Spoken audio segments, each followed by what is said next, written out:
Hello and welcome to SPMIS Academy. Today we'll analyze important newspaper articles of 6th September 2025. Please note you can download the PDF version of today's newspaper analysis by clicking the link given in the comment section. This is the list of the topics that we'll be covering from today's newspaper. The first topic is about India's strategic autonomy in a multipolar world. Important from our syllabus GS paper 2 international relations point of view. सबसे पहले कुछ term समझते हैं क्या होता है multipolar world, और उससे पहले फिर समझेंगे about unipolar and bipolar world. Basically ये टर्म्स तो सेल्फ एक्सप्लेनेटरी ही हैं.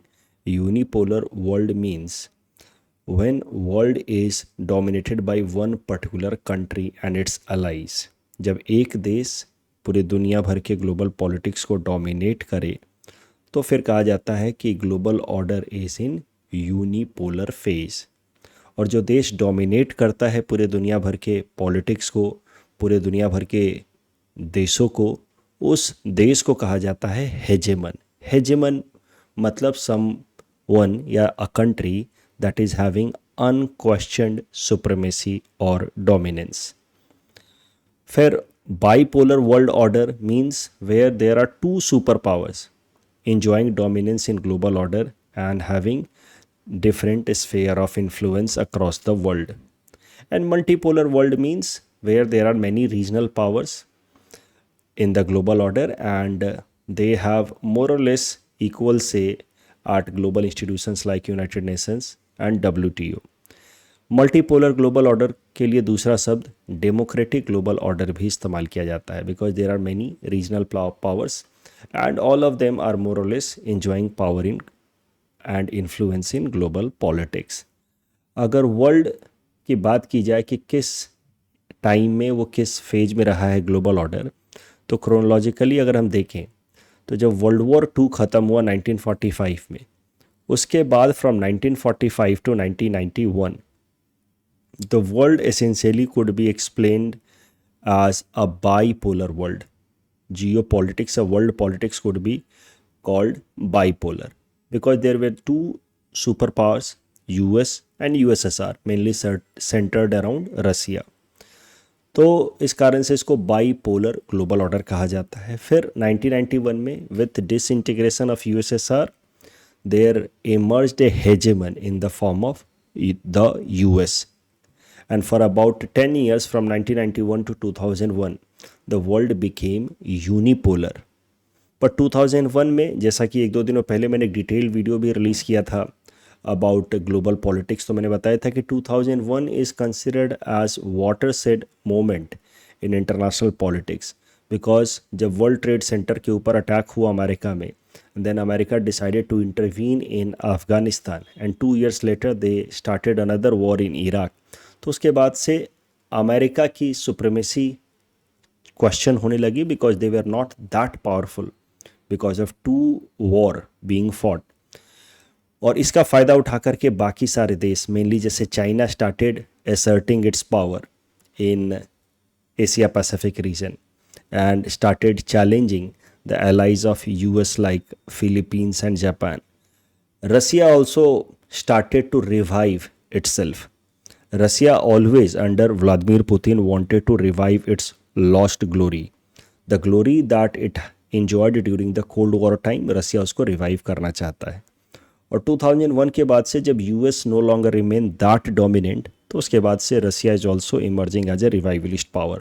उसके अलावा कुछ नए countries of course super power की तरह इमर्ज हो रहे हैं. उसमें सबसे पहले हमारा देश भारत आता है. उसके अलावा ब्राज़ील, साउथ अफ्रीका जैसे देश भी हैं. They are emerging as regional players, powerful regional players and having a stronger say in global institutions like WTO and United Nations. तो आप कह सकते हैं कि पोस्ट 2001 या with the beginning of 21st century the world is becoming multipolar. China is also emerging as a dominant player. In fact, it is challenging the supremacy of the US directly. And as I talked, Russia is a revivalist power aiming to revive its lost glory. And then there are rise of countries like India, Brazil, and South Africa. So we can say that currently the world is in multipolar order. So हमने बात कर ली इस article में जो सबसे पहला important word है about multipolar world, उसके बारे में बात की। Now let us talk about strategic autonomy. ये जो आर्टिकल है इसको लिखा है शशि थरूर जी ने, and as you all know Shashi Tharoor is an expert in international relations. तो उन्होंने बताया है कि भारत की फॉरेन पॉलिसी का हमेशा से लक्ष्य यही रहा है कि वो अपनी स्ट्रैटेजिक ऑटोनॉमी को मेंटेन करे। Right since independence foreign policy का कोर एस्पेक्ट यही रहा है भारत का। तो let us first of all understand what is the meaning of strategic autonomy. वो भी डिफाइन करके दिया है शशि थरूर जी ने इस आर्टिकल में। तो strategic autonomy as mister Tharoor defines is ability of a nation to make sovereign decision. Sovereign means independent decision without getting influenced by any other country, any other power. So ability of a country, a nation to make sovereign decision in foreign policy and defense without external pressure or obligation. And mind it, strategic autonomy does not mean isolation. जैसे कई time तक Myanmar दुनिया भर से कटा हुआ रहा, Mongolia काफ़ी हद तक कटा हुआ रहता, that is isolation. And strategic autonomy does not mean isolation और neutrality. In fact it means proactive engagement, but engagement on our own terms rather than getting dictated by any other power. और भारत का जो aspiration है to maintain strategic autonomy through its foreign policy, it is rooted in India's colonial experience. हम काफ़ी लंबे समय तक, लगभग 200 साल तक किसी दूसरे देश की गुलाम रह चुके हैं। Now we do not want to lose our autonomy, and that is the reason why, because of our colonial experience only, India's core aim in making its foreign policy is to maintain its strategic autonomy. But strategic autonomy maintain करना इतना आसान है नहीं. It requires a very balanced, well-crafted diplomacy, deft diplomacy, and a clear-cut understanding of national interest कि हमको क्या चाहिए, हमारा इंटरेस्ट है क्या. I have talked so many times कि national interest itself is a dynamic concept. It is territorial, human, as well as economic, and sometimes it becomes very difficult to balance all these three interests as well, because these three also at times become divergent to each other. So we need to have a clear understanding and then a balanced, well-crafted foreign policy in order to ensure our strategic autonomy. देखेंगे current times में क्या हो रहा है, कैसे भारत अपनी strategic autonomy को maintain करने के लिए कितना डेफ्ट फॉरेन पॉलिसी प्रैक्टिस कर रहा है, वो हम देखेंगे करंट टाइम्स में, देखेंगे in the next page. Shashi Tharoor ji कहते हैं कि भारत का जो फॉरेन पॉलिसी का कोर आइडिया था right after independence, that was non alignment, और आज के टाइम में इट इज़ मल्टी अलाइनमेंट या मल्टी वेक्टर डिप्लोमेसी. इसी को कहा जाता है विश्व बंधु अप्रोच. ये दोनों अलग नहीं हैं, बोथ आर वन और the same only. Both basically highlights India's aspiration to maintain its strategic autonomy. Nehru ji के टाइम में नॉन अलाइनमेंट पॉलिसी फॉलो की गई क्योंकि global politics was guided by cold war, world was bipolar. तो हम किसी भी पावर ब्लॉक के साथ अलाइन नहीं होना चाहते थे, and that is why India started the third front, non alignment front. And non-alignment mandate was not again isolation from the two sides, US या USSR. It was proactive engagement with both sides rather than committing to one particular side. तो ये था non alignment का approach. और आज के time में जो मल्टी अलाइनमेंट है वो भी ऐसा ही है.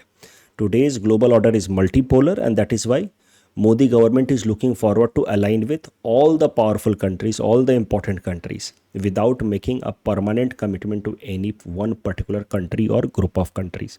So multi-alignment and non-alignment are not essentially different. They are one or the same.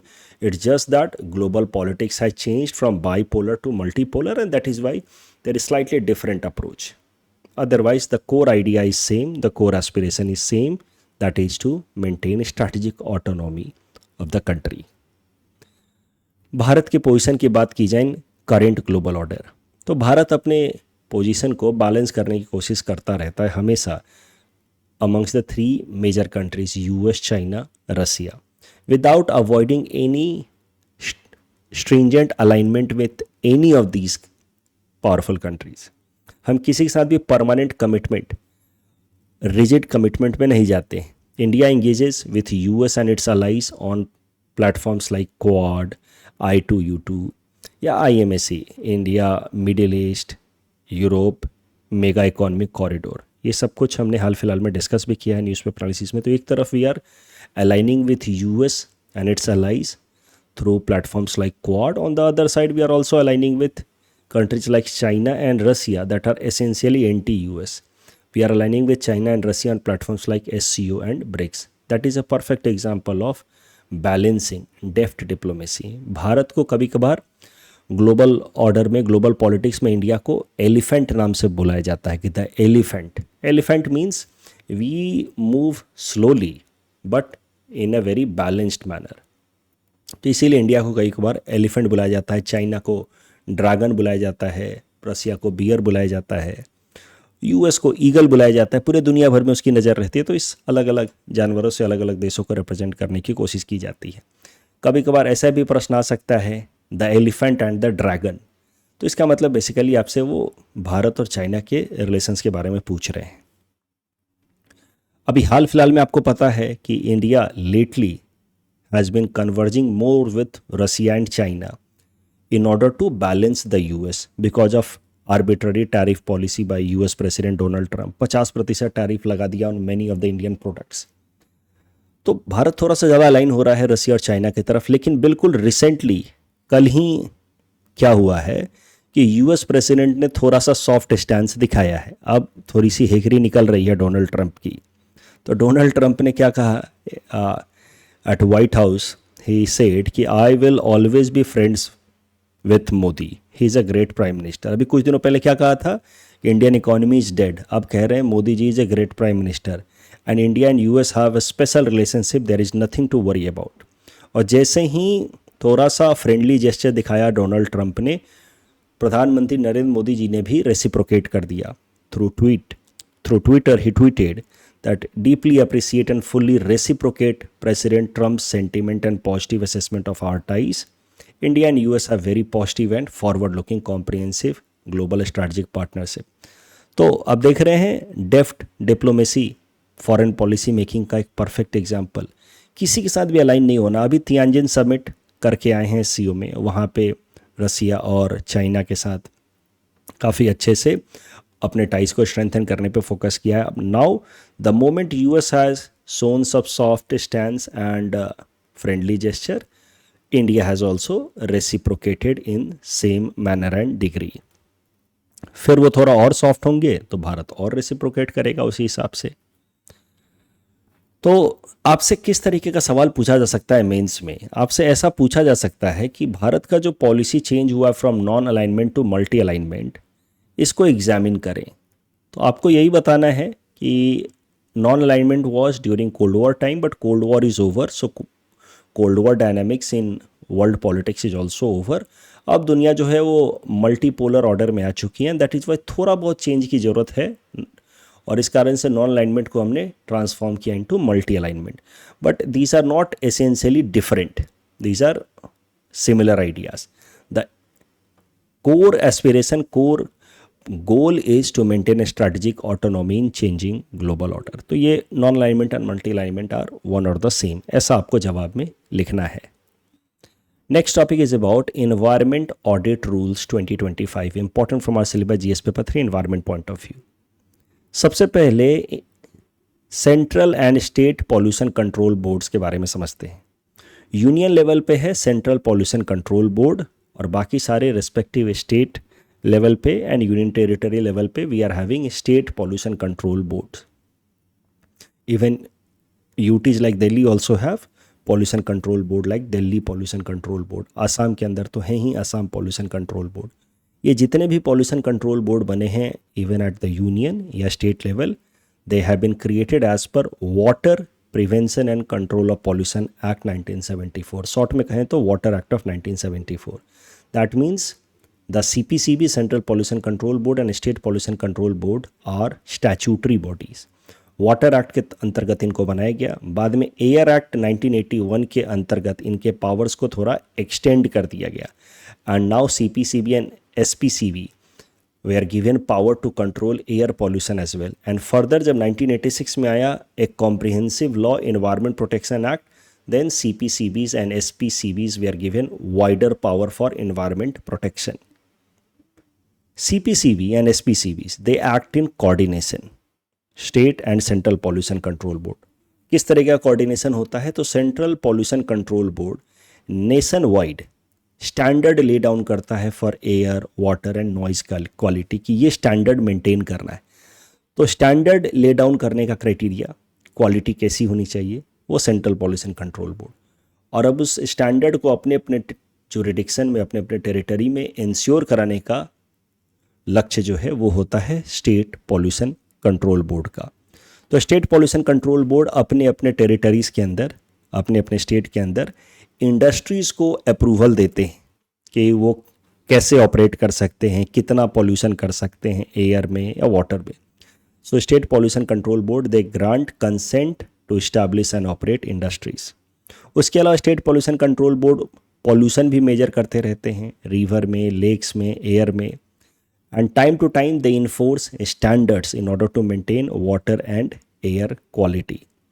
And if needed industries अगर ज़्यादा डिस्चार्ज कर रहे हैं, पॉल्यूशन कर रहे हैं इन एयर या वाटर, तो state pollution control board take action also against polluters. उनको बंद कर सकते हैं या फाइन, पेनल्टी लगा सकते हैं, लीगल केसेस भी उनके ऊपर किया जा सकता है।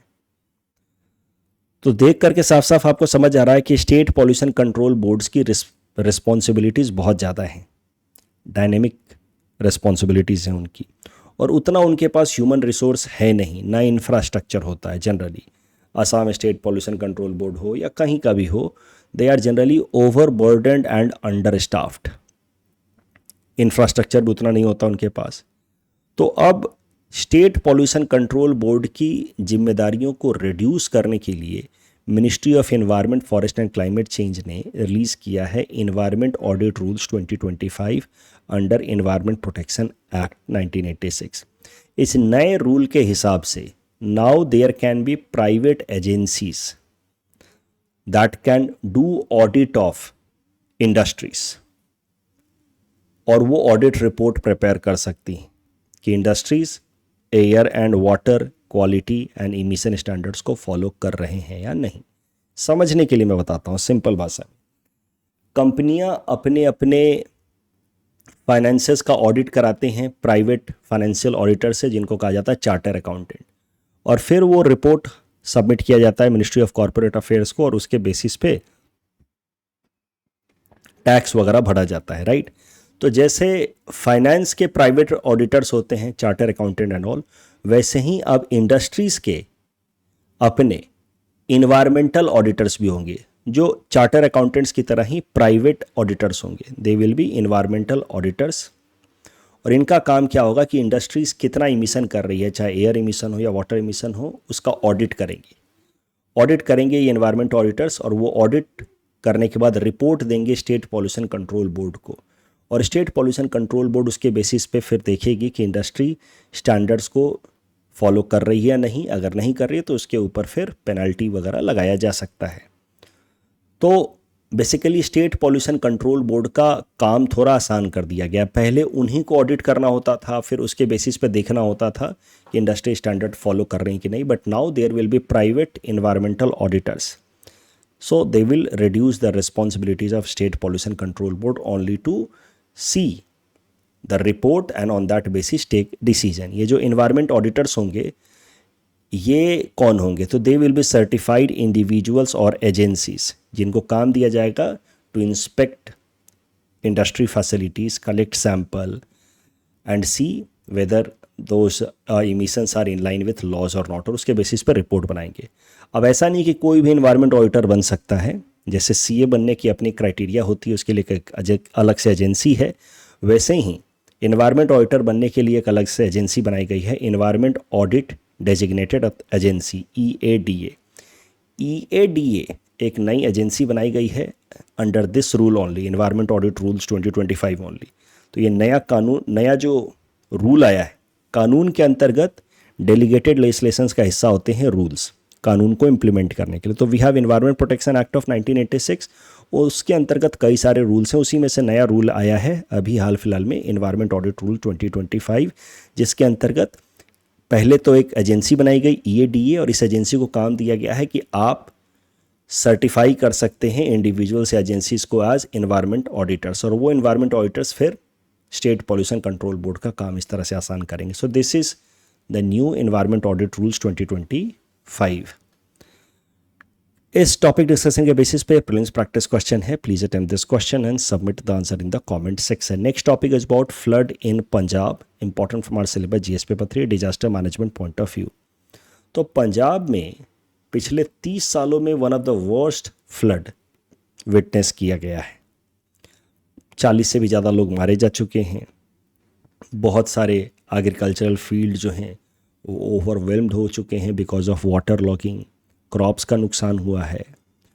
तो देखते हैं what are the factors responsible behind this flood. एक तो एक्सेप्शनली हेवी मॉनसूनल रेनफॉल हुआ है पूरे नॉर्थ इंडिया में इंक्लूडिंग पंजाब। पिछले 50 साल का वेटेस्ट मॉनसून बताया जा रहा है इस साल, and the rain surplus was about 37% this year. अब जब बारिश ज़्यादा हुई तो जो डैम्स हैं इन मेजर रिवर्स के ऊपर, जैसे रावी, बियास, सतलज, इन डैम्स में भी बहुत ज़्यादा पानी इकट्ठा हो गया, तो डैम्स के फ्लड गेट्स को ओपन करना पड़ा, डैम गेट्स को ओपन करना पड़ा। डैम गेट्स को ओपन करते ही एक्सेसिव वाटर रिलीज हुआ in the downstream area, जिससे भारत का Punjab as well as Pakistan के पंजाब वाले एरिया दोनों जगह ही फ्लड के प्रॉब्लम्स आए। अब पाकिस्तान कह रहा है कि भारत ने हमारे ऊपर अटैक कर दिया, वाटर बम लगाया हमारे ऊपर, वाटर एग्रेशन हुआ, बट ऐसा नहीं है। इवन भारत के पंजाब साइड में भी फ्लड आया है because the dams, important dams याद रखना, ये सब नाम इंपॉर्टेंट है, प्रीलिम्स में सीधा सीधा पूछ लिया जाएगा। Bhakra dam over Sutlej river, Pong dam over Beas river, and then dam also known as Ranjit Sagar dam on Ravi river. इन डैम्स को ओपन करना पड़ा, जिस कारण से आसपास में फ्लड्स आ गए in the state of Punjab.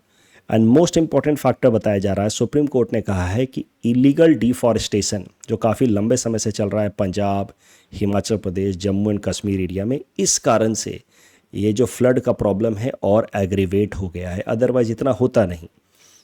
तो इलीगल डिफॉरेस्टेशन, पेड़ काटने से फ्लड का इम्पैक्ट कैसे बढ़ जाता है, उसका कैटास्ट्रॉफिक लेवल कैसे बढ़ जाता है, वो ज़रा समझते हैं। देखिए, जब आप पेड़ काटेंगे तो होता क्या है कि ग्राउंड की वाटर की एब्जॉर्ब करने की कैपेसिटी कम हो जाती है, क्योंकि जो पेड़ होते हैं, बड़े बड़े इस तरह के जो पेड़ होते हैं, उनके roots act as natural sponges, और जब भी बारिश होती है तो उनके रूट्स बहुत सारा पानी पहले एब्जॉर्ब कर लेते हैं और धीरे धीरे वो पानी परकोलेट होता रहता है इन द ग्राउंड वाटर, और ग्राउंड वाटर रिचार्ज होता रहता है। पर अगर आप पेड़ पौधे काट दोगे तो सारा का सारा ज़्यादा पानी जो है वो रेनफॉल के बाद जाकर के near by water stream, river stream में मिलेगा, और फिर river will swell and that will cause flood in the neighbouring areas. तो ये हो रहा है पेड़ काटने से पहला प्रॉब्लम। दूसरा, when ever there is mass level of deforestation, तो फिर क्या होता है, रेनफॉल के कारण सॉइल इरोजन भी बहुत होता है, क्योंकि फॉरेस्ट या ट्रीज जनरली सॉइल को होल्ड करके रखते हैं, बट फॉरेस्ट आपने काट दिया और वो भी स्लोपी एरिया में, हिली एरिया में, तो फिर रेनफॉल के बाद खूब सारा सॉइल इरोजन होगा, और सॉइल इरोड होकर के जाकर के रिवर के बेड पे डिपॉजिट होता रहता है। और जब रिवर के बेड पे सॉइल डिपॉजिट होता है तो सिल्ट जो बेड पे डिपॉजिट हो रहा है, उस कारण से नदी का जो बेड है वो सैलो हो जाता है और नदी की पानी होल्ड करने की कैपेसिटी कम हो जाती है। अब सोचिए ना, यहाँ पे अगर ज़्यादा सिल्ट इकट्ठा हो जाएगा, सेडिमेंट इकट्ठा हो जाएगा because of excessive soil erosion, तो फिर नदी का वाटर होल्ड करने का वॉल्यूम तो कम हो गया, फिर जब भी बारिश होगी तो पानी आसपास में फैलेगा ही। तीसरा, जब पेड़ पौधे होते हैं, बहुत सारा डेंस जंगल होता है ना, तो बारिश का पानी जब गिरता भी है तो उसका इम्पैक्ट उतना स्ट्रांग नहीं होता ऑन द सॉइल, क्योंकि वो पहले पेड़ से टकराएगा, उसके पत्तों से टकराते हुए फिर नीचे जाएगा, तो इम्पैक्ट कम होता है। इम्पैक्ट कम होने के कारण फिर वो वाटर जो है वो जब आराम से ज़मीन पे आता है तो फिर वो धीरे से ग्राउंड वाटर रिचार्ज की तरफ चला जाता है, वो परकोलेट होता है टू द ग्राउंड वाटर, क्योंकि गिरा पेड़ ने उसके इम्पैक्ट को मिनिमाइज कर दिया, फिर धीरे धीरे वो आ रहा है। फिर वहाँ से रूट से होते हुए वो ग्राउंड वाटर में चला जाता है। लेकिन अगर आपने पेड़ काट दिए तो इम्पैक्ट काफ़ी स्ट्रॉन्ग होता है और उसके बाद वो सीधा आसपास की नदियों में जाके मिलता है। एक तो सॉइल इरोजन भी करेगा क्योंकि इम्पैक्ट स्ट्रॉन्ग है, और फिर जाकर के आसपास की नदियों में मिलेगा तो that will cause flooding in the neighbouring areas. अभी यही समस्या काफ़ी हद तक गुवाहाटी के अंदर फ्लैश फ्लड जो अक्सर देखने को मिल रहा है इन रिसेंट ईयर्स, उसके पीछे कारण है क्योंकि आसपास में हमारे भी हिली एरियाज़ हैं और वहाँ पे भी डिफॉरेस्टेशन चल रहा है मास स्केल पे। और इस कारण से जिस तरीके की फ्लडिंग अब देखने को मिलती है गुवाहाटी में थोड़ी सी भी बारिश के बाद, इतनी 10 साल पहले देखने को नहीं मिलती थी। उसके पीछे कारण यही है कि धीरे धीरे डिफॉरेस्टेशन के कारण ये सारे factors are coming into picture and that has increased the frequency of flash flood in Brahmaputra basin. और ब्रह्मपुत्रा बेसिन के पास ही एडजेसेंट में है हमारा city Guwahati, and that is why we are facing the frequent flash flood problem. इस topic discussion के basis पे prelims practice question है। Please attempt this question and submit the answer in the comment section. Next topic is about National Teachers Award 2025, important from our syllabus GS paper 4 ethics and integrity point of view and GS paper 5 Assam issues point of view। देखिए, national teachers day के अवसर पे 81 educators across the country were honoured by president of India. ये हर साल दिया जाता है national teachers award. It is given in recognition for innovative teaching practices as well as dedication towards student. आपके पढ़ाने के तरीके और डेडिकेशन, इन दोनों बेसिस पे टीचर्स को टीचर्स अवार्ड दिया जाता है by president of India. Assam से Devjit Ghosh ji, a teacher from Assam, has been recognised for national teachers award in 2025। Devjit Ghosh का नाम आप याद कर लेंगे तो APSC के एथिक्स पेपर में आप उनका नाम कोट कर सकते हैं, एज वेल एज एस्से में भी इस्तेमाल कर सकते हैं कि कैसे उनका जो डेडिकेशन टुवर्ड्स स्टूडेंट है that has brought him recognition across the country. It has helped him to earn national teachers award 2025। Devjit Ghosh ji, he travels every day about 150 kilometre through a very tough terrain, जहाँ पे elephant crossing भी मिलता है, in order to reach his school. And despite challenges, he goes to school every day in order to ensure that children in remote areas get education। और उन्होंने अपने effort से कई सारे बच्चे जो स्कूल आना छोड़ चुके थे, ड्रॉप आउट हो चुके थे, खासकर गर्ल स्टूडेंट, उनको भी इनकरेज किया, मोटिवेट किया to come to the school. और वहाँ पे बच्चों का परफॉर्मेंस भी काफ़ी इंप्रूव हुआ है पिछले 3-4 सालों में because of efforts by Devjit Ghosh. इसी कॉन्टेक्स्ट में आप president of India Droupadi Murmu ji का अगर ये कोट याद कर लेंगे तो भी अच्छा रहेगा कि smart teachers are more important than smart classrooms. तो ये जो मैसेज है वो ये सिंपली कह रहा है कि एजुकेशन का ट्रांसफॉर्मेशन जो है उसमें इंफ्रास्ट्रक्चर चेंज करने से सिर्फ काम नहीं चलेगा। इंफ्रास्ट्रक्चर भी ज़रूरी है, डिजिटल बोर्ड लगा दिए, ऑडियो वीडियो विजुअल्स दिखा रहे हैं, वो सब भी ठीक है, बट उससे ज़्यादा ज़रूरी है कि टीचर के अंदर डेडिकेशन हो, क्रिएटिविटी हो, एंड टीचर कॉम्पैशनेट हो टुवर्ड्स द स्टूडेंट। उसको समझ आना चाहिए कि बच्चों की पढ़ाई क्यों ज़रूरी है, अदरवाइज इनका भविष्य पूरी तरह से ख़राब हो जाएगा। तो ये ज़्यादा ज़रूरी है। So smart teachers are more important than smart classroom. मुझे लगता है कि ये तो सीधा सीधा ऐसे पूछा जा सकता है, नहीं तो एथिक्स पेपर में 10 मार्कर में प्रश्न आ सकता है। वहाँ पे आप ये देवजीत घोष जी का एग्जाम्पल बता सकते हैं, एग्जाम्पल की मदद से बता सकते हैं कि his dedication is more important, such kind of dedication is more important than very hitech classroom infrastructure.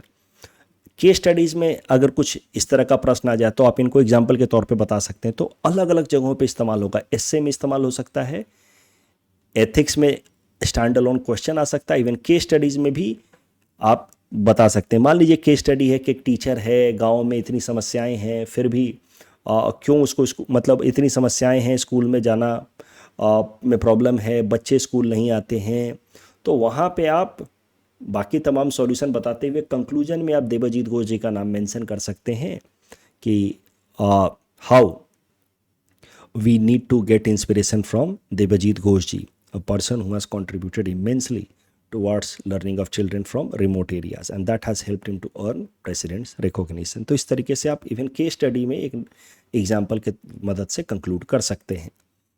Lipu lake पास से जो संबंधित सवाल था कल, इसमें दोनों स्टेटमेंट सही हैं। पीवीटीजी से अगेन रिलेटेड चारों ऑप्शन सही हैं। All the 4 are the criteria for getting recognised as PVTGs. NIRF ranking release by ministry of education. मैंने क्वेश्चन में दिया था ministry of human resource and development, but आज अब ministry of human resource development का नाम बदल कर दिया गया मिनिस्ट्री ऑफ एजुकेशन। और वल्चर्स डाइक्लोफेनाक के कारण मेनली उनकी डेथ हुई, तो correct answer will be option B. That's all from our side for today. Thanks for watching.